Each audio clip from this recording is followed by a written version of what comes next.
Now,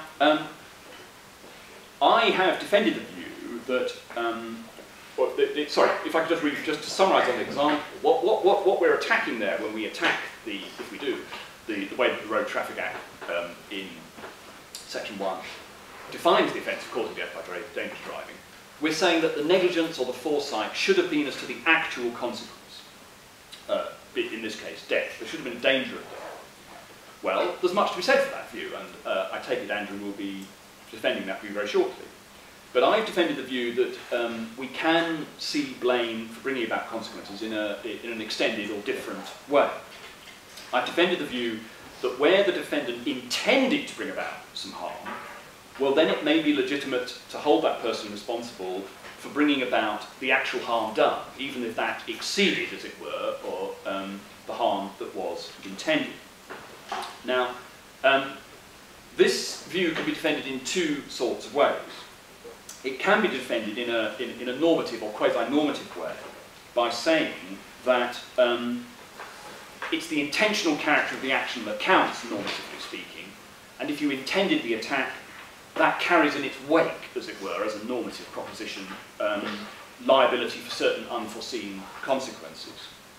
And those now count against you in point of liability that in a way they wouldn't have done had you harmed the person in the course of some other activity not directed at harm.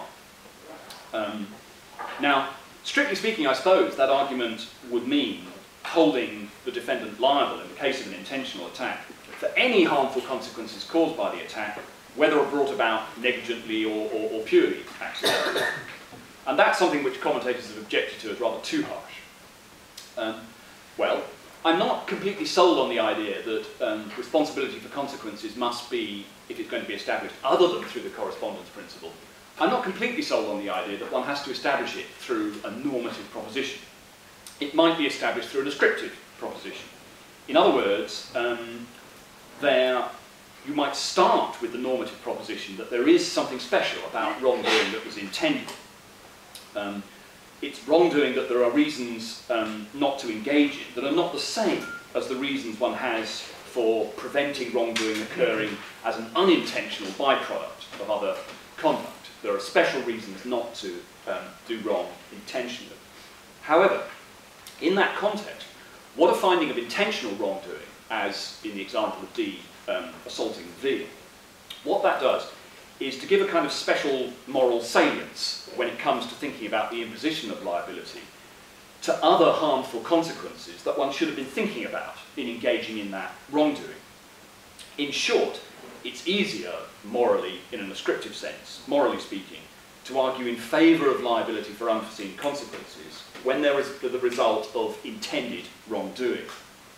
Let me give an example. Contrast the example I gave with one in which the defendant's driving in a way that poses a risk of minor injury. So the defendant's driving at a very low speed with a passenger who hasn't got a seatbelt on, but there's only an extremely remote risk of death in that circumstance, not something to which anyone has turned their mind. Unfortunately, an accident occurs at this low speed, the victim bumps their head, and because they've got a thin skull, they are killed. Well, the defendant, certainly responsible for the death, has done something they ought not to have done in killing the victim. But I would suggest it's much harder to justify imposing liability in that instance. That goes back to my dangerous driving example.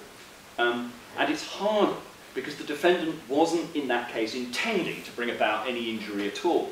And so it seems very harsh indeed to hold that person liable for the even greater harm that they actually did bring about.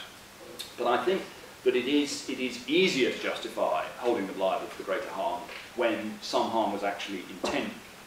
Now I'm going to stop there because that's essentially the essence of the argument. I've had my 10 minutes. There is more to be said about that, about the range of harms clearly for which one can then be, that have moral salience, if indeed they do, in the way that I'm saying. But I want to leave those issues aside and we can pass on to the next speaker.